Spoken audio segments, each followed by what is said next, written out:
How to add credit card to Cash App. If you want to add credit card to Cash App just like how you would add a debit card, it's very simple.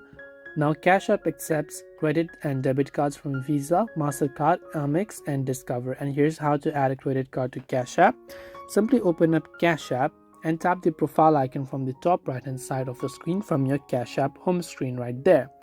Then once you're here, simply go to this option right here that says linked banks, and once you go to linked banks, you can follow the on-screen prompts. Now if a credit card can't be linked, it could be because the card details entered were incorrect or Cash App doesn't support the card. Cash App doesn't issue credit cards and users can't borrow on credit, by the way. So I hope that this video helped you. If you have got any more questions, feel free to leave them down below in the comment section. As always, thank you very much for watching till the end of this tutorial and see you soon in our next video.